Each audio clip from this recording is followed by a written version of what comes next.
Hello, can you hear me? Yep. Oh, good. I'm going to read three poems. They're all about meeting people. First one happens in County Clare in Ireland. It's called Burren.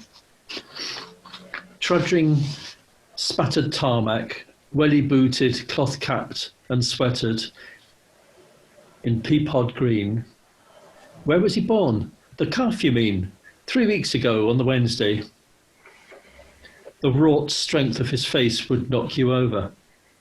But each word he stoops to heave, unsure how his great hands can take a hold, how his legs can bend to extract it from the squelch of his long silent day.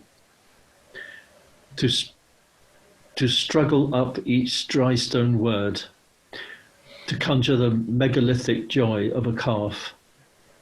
And on he goes to the gate, to the Holy Family standing there, each ear yellow tagged for the butcher's slab.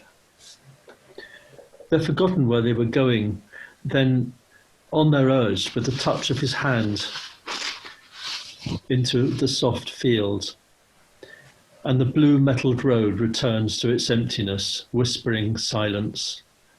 His words dissolved, weathered away in the wet wind.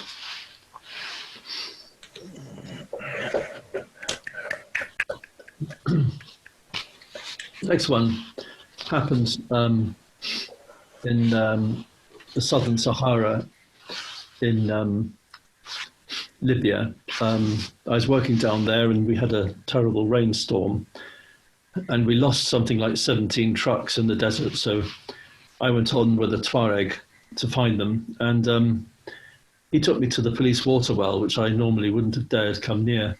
It's called At the Police Waterwell. He poured tea. Oh God, he'd saved money to marry. It was mint tea. We lounged on mattresses spread on the sand. He'd given the money to his brother to take to her parents. We sipped our tea under the shelter of palm leaves and cardboard. The girl had chosen the brother. They kept the money. Some polythene fluttered. The dogs were asleep. He was Tuareg, from that wadi over there. No one from downtown would work in a place like this. He never talks about marriage, but he sees his brother sometimes. The last one happened in India, in Varanasi, and it's called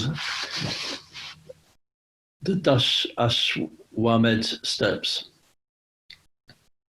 I sat on the gut near the steps, smoking a laced beedi, listening to a Brahmin reading to pilgrims.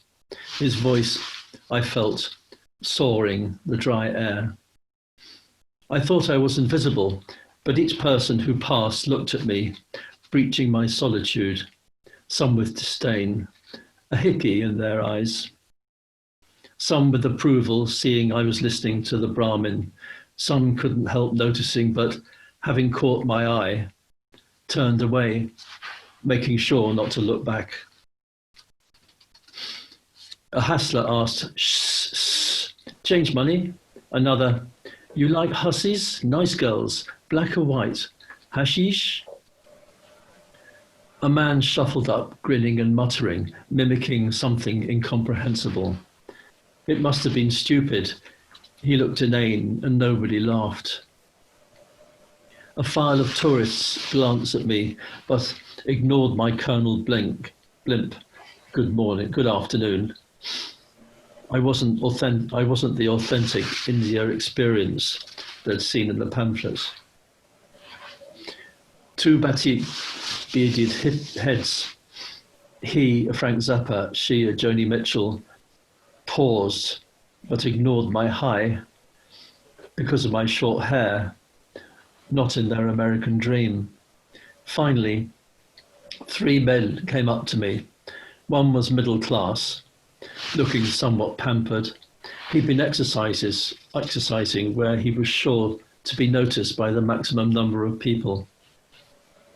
The second was a quiet pilgrim in saffron, devotee of Shiva, his forehead smeared across in white and red, humble serenism.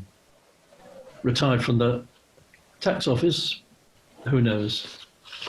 The third was a wiry old oaken-faced boatman. He would catch my attention and mime, "I'm going to break you, I'm going to break you." I felt safe enough but moved on.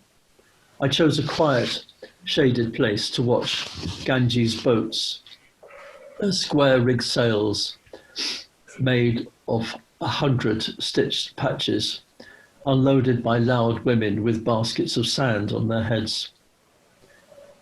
Small dusty children squatted to look at me, flies in their noses. Then two students. "From what country are you, sir?" "England. Engineer." "Oh."